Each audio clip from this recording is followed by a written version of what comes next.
Assalamualaikum warahmatullahi wabarakatuh. Pada kesempatan kali ini, kami kelompok 9 yang beranggotakan saya Muhammad Tantan Chandriona dan teman saya Muhammad Baid Salam akan mempresentasikan tentang menerapkan nilai Islam dalam toleransi. Pada presentasi kali ini, materi yang akan disampaikan adalah yang pertama definisi toleransi, prinsip toleransi, faktor-faktor toleransi di zaman Nabi, dan konsep ukhuwah. Sebelum memasuki dalam definisi toleransi, ada satu ayat yaitu Lakum dinukum waliyadin, yang artinya untukmu agamamu dan untukku agamaku, dalam Quran surat Al-Kafirun ayat 6. Ini merupakan satu konsep toleransi dalam Islam yang paling populer.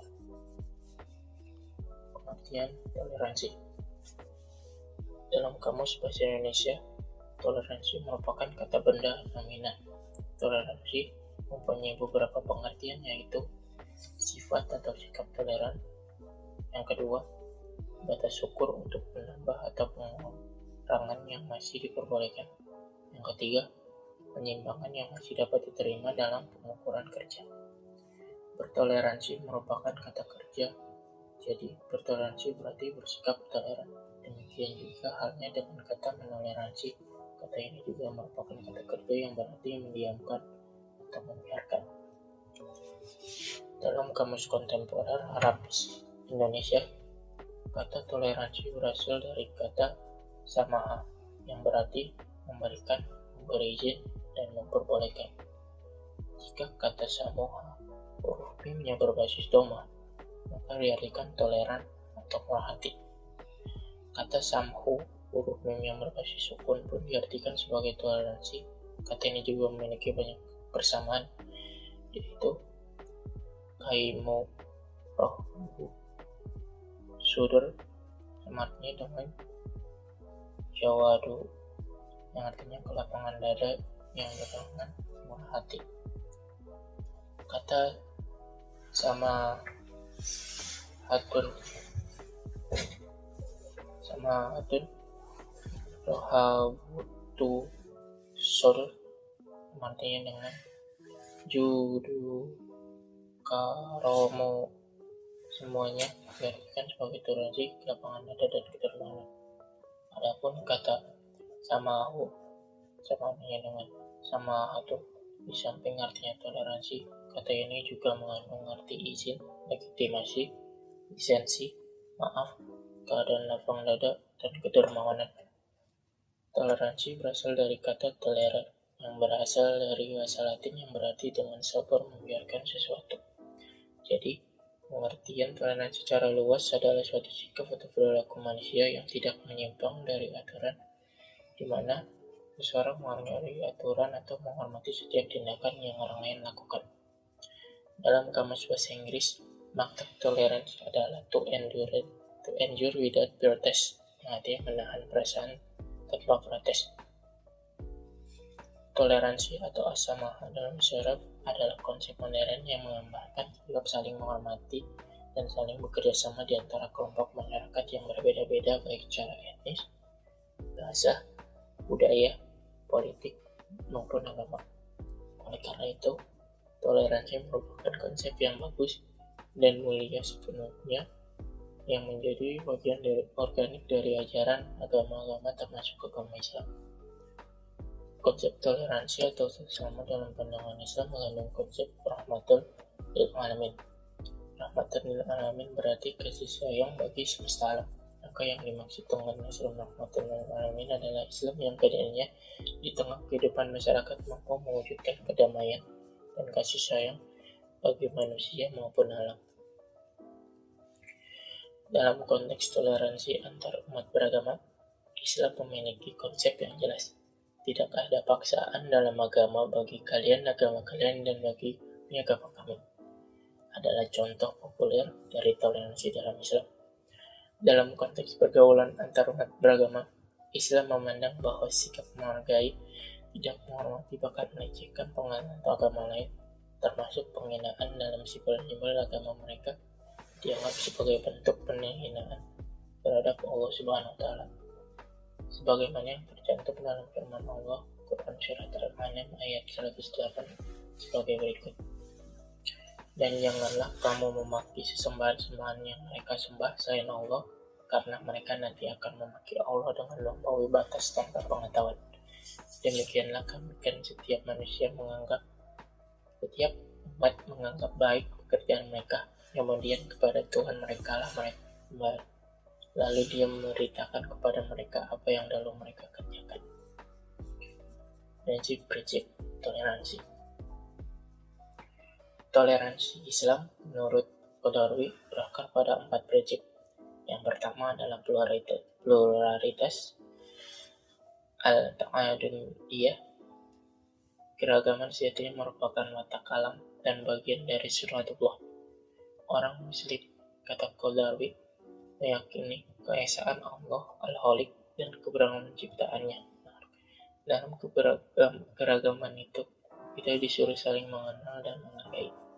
Seperti dalam surat Al-Hujurat ayat 13. Hai manusia, sesungguhnya kami menciptakan kamu dari seorang laki-laki dan seorang perempuan, dan menjadikan kamu berbangsa-bangsa dan bersuku-suku supaya kamu saling mengenal. Yang kedua, prinsip bahwa perbedaan terjadi karena kehendak Tuhan. Waki masyiatilah. Al-Quran sendiri menegaskan bahwa perbedaan agama karena kehendaknya. Allah Subhanahu tidak berkehendak pada satu kecuali ada kebaikan di dalamnya. Kalau Allah menghendaki, maka semua penduduk bumi menjadi Islam. Namun hal demikian tidak dikehendakinya. Seperti dalam surat Yunus ayat 99. Dan jika Tuhan menanti, tentulah beriman semua orang di bumi seluruhnya. Tetapi apakah kamu hendak memaksa manusia agar menjadi orang-orang yang beriman? Prinsip yang ketiga adalah memandang manusia sebagai satu keluarga. Ka'usrah wahidah. Semua orang dari sisi penciptaan kembali kepada satu Tuhan, yaitu Allah Subhanahu wa Ta'ala. Dan dari sisi nasab keturunan, ia kembali kepada satu asal bapa, yaitu Nabi Adam alaihissalam. Pesan ini terbaca dengan jelas dalam surat An-Nisa ayat 1 yang berbunyi, wahai manusia, bertakwalah kepada Tuhan yang telah menciptakan kamu dari diri yang satu, Adam, dan Allah menciptakan pasangannya, Hawa, dari dirinya dan dari duanya Allah berkembangbiakan laki-laki dan perempuan yang banyak. Bertakwalah kepada Allah dengan namanya, kamu saling meminta dan berialah hubungan kekeluargaan. Sesungguhnya Allah selalu menjaga dan mengawasinya. Selain itu, juga ada dalam deklarasi Nabi SAW yang amat mengesankan pada Haji Wada. Prinsip kemuliaan manusia dari sisi kemanusiaannya, yaitu takrim al-izzat bil insaniyati.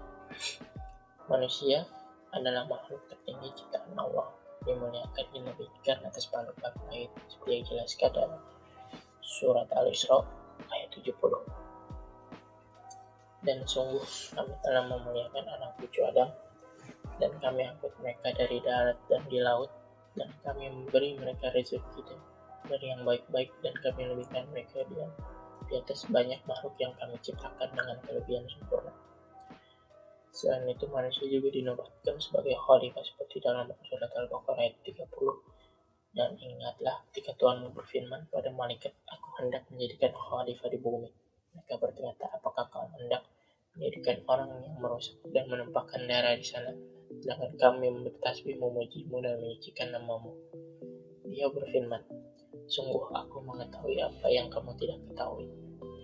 Selain itu, penghormatan Nabi kepada jenazah Nabi yang dilakukan semata-mata karena kemanusiaan, bukan warna kulit, suku, ataupun agama, menjadi prinsip kemuliaan manusia dari sisi kemanusiaannya. Untuk selanjutnya akan diteruskan oleh saya Muhammad Baitsalam. Faktor-faktor penyebab toleransi.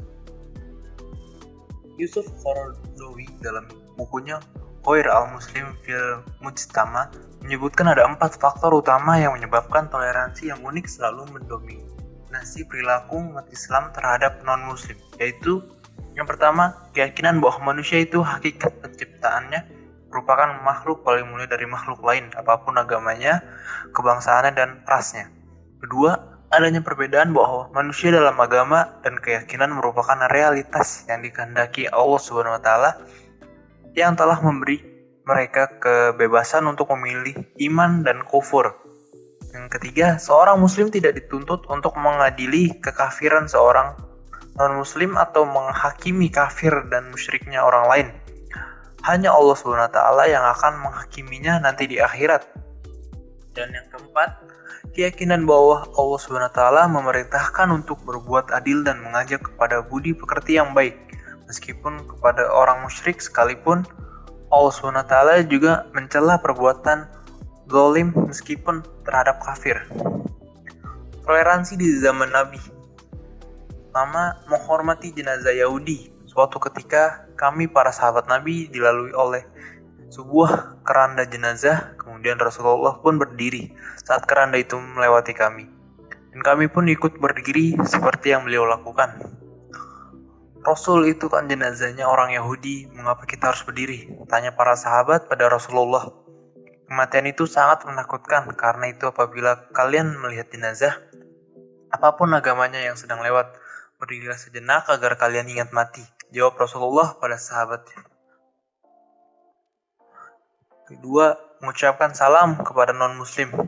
Menurut Al-Baihaqi yang dikutip oleh Imam Nawawi, salah satu sahabat Rasulullah yaitu Abu Umamah selalu mendahulukan memberi salam Assalamualaikum pada non-muslim. Beliau berpendapat bahwa salam kita pada sesama muslim merupakan bentuk tahiyah, itu penghormatan. Sementara salam kita pada non-muslim merupakan upaya untuk menjaga ketentraman dan kedamaian dengan mereka.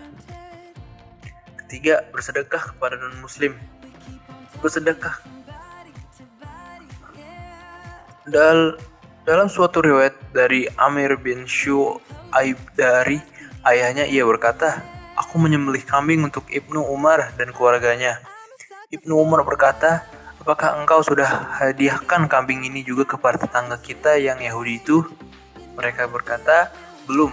Ibnu Umar berkata, "Berikan sebagian untuk mereka karena aku pernah mendengar Rasulullah SAW bersabda, Jibril senantiasa mewasiatkan aku untuk berbuat baik pada tetangga hingga hampir aku menyangka tetangga akan mendapatkan harta waris."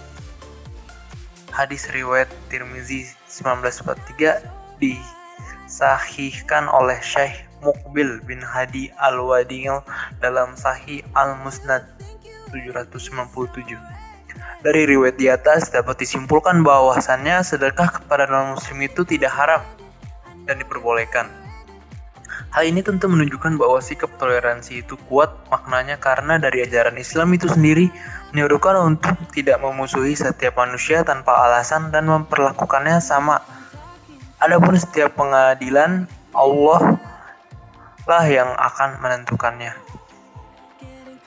Konsep ukhuwah. Persaudaraan atau ukhuwah merupakan salah satu ajaran yang mendapat perhatian penting dalam Islam. Al-Quran menyebutkan kata yang mengandung arti persaudaraan sebanyak 52 kali yang menyangkut berbagai persamaan. Baik persamaan keturunan, keluarga, masyarakat, bangsa, dan agama. Ukhuwah yang Islami dapat dibagi ke dalam 4 macam, yaitu yang pertama, ukhuwah ubudiyah atau saudara kemakhlukan dan kesetundukan kepada Allah. Ukhuwah insaniyah dalam arti seluruh umat manusia adalah bersaudara karena semua berasal dari ayah dan ibu yang sama, yaitu Adam dan Hawa. Ketiga, ukhuwah wataniyah wan nasab, yaitu persaudaraan dalam keturunan dan kebangsaan. Yang keempat, ukhuwah fiddin al-Islam, yaitu persaudaraan sesama muslim. Esensi dari persaudaraan terletak kepada kasih sayang yang ditampilkan bentuk perhatian, kepedulian, hubungan yang akrab dan merasa senasib sepenanggungan. Nabi menggambarkan sehubungan persaudaraan dalam hadisnya yang artinya seorang mukmin dengan mukmin yang lain seperti satu tubuh. Apabila salah satu anggota tubuh terluka, maka seluruh tubuh akan merasakan demamnya. Sekian presentasi dari kami. Assalamualaikum warahmatullahi wabarakatuh.